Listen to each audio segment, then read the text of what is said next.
Within each veteran lies a story, moments of sacrifice, courage, and humanity. We are honored to have 25% of our workforce made up of veterans. Their dedication, resilience, and commitment enrich our team every day, reflecting the values we strive to uphold as an organization. Today, we celebrate their service to our country and dig into the minds of those who stood on the front lines. These are not just tales of war. They are the moment that time cannot erase, the memories that stay the rest of their lives.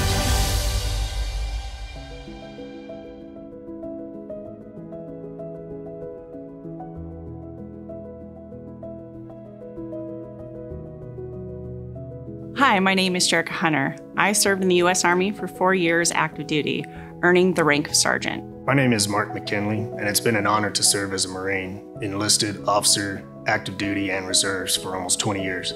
My name is Steve Wilson, and I served in the United States Navy for 8 years. My name is Lucy Holt, and I proudly served in the United States Air Force for 20 years as a bioenvironmental engineering specialist. My name is Kenton Falarius. I served in the U.S. Army for 22 years, of which 14 years were with the Army paratroopers. My name is Bruce Curtis, and I served in the Air Force for 18 years.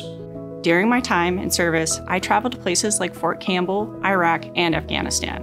One of my most meaningful achievements is my CAB, or Combat Action Badge. Especially as a woman in combat, it helps challenge the assumption that women aren't on the front lines. One of the most rewarding timeframes in my career was being a captain. As a captain, you're in a unique position to make a direct impact leading 100 to 150 Marines. It's a leadership role where every decision has a viable outcome, and that kind of responsibility really shaped how I approach leadership. In my role, I combined OSHA, EPA, and emergency response duties, focusing on environmental health. I worked closely with civil engineering and the fire department during emergencies, and I also spent nearly 10 years as an instructor. One of my proudest accomplishments is earning the Master Parachutist Badge, which requires at least 3 years on active jump status, 65 jumps, including night jumps and mass tactical operations, and passing the Advanced Airborne School. It's not easy, but it's a badge that represents dedication and leadership. I was inspired to join the Navy by the actions of my grandfather, who was a Navy veteran of both World War II and Korea. In the Navy, I became a Seabee, and where our motto is, "We build, we fight," and that represents our unique dual role in construction and combat. In 1991, one of the great awards we received was the prestigious Admiral John R. Perry Trophy for being the best in the West for the Naval Construction Force. One of my most memorable experiences was in 2001 at Dyess Air Force Base, where I had the incredible opportunity to see the Atlantis Space Shuttle land and meet its pilots. As someone who loves space and NASA, it was an unforgettable moment.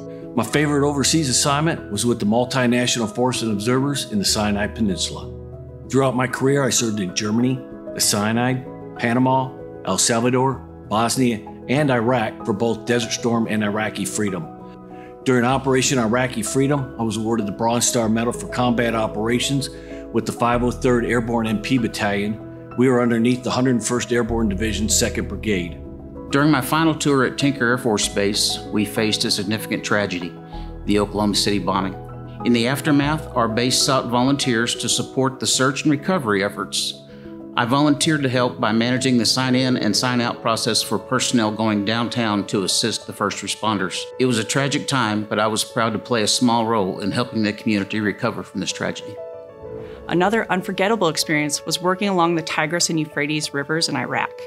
I was pushing dirt to build a firing range when it suddenly hit me that I was standing in the very cradle of civilization. It was a surreal experience. One memory that stands out to me from my military service was during a search and rescue training mission in Kaneohe Bay, Hawaii. It was my first time ever to actually fly in a helicopter. We circled the bay multiple times. The crew chief was hanging out the back of the helo looking down into the bay, and we couldn't figure out what was going on. And he casually mentioned to us he was checking the bay for sharks before we jumped. So definitely glad there were no sharks there. So thankfully, we got the all clear from him, and we were able to complete our mission. I retired as a Master Sergeant and was honored to receive the AETC Instructor of the Year Award during my tenure as an instructor at the NCO Academy at Shepherd Air Force Base. My time in the Air Force was amazing. Leaving active duty and continuing in the reserves has helped me stay accountable and focused. The discipline the military instills, capturing every minute and making the most of it, is something that will stick with me for life. As a Cold War veteran, I take great pride in having served my country. These experiences have left a lasting impact on me, and I'm grateful for the opportunity to serve and lead. These stories are not just memories, they are the legacy of service. The moments that live on in the hearts of those who were there and the impact that will be felt for generations to come. To all those who have served and to those who carry the memories, your stories are our nation's greatest legacy.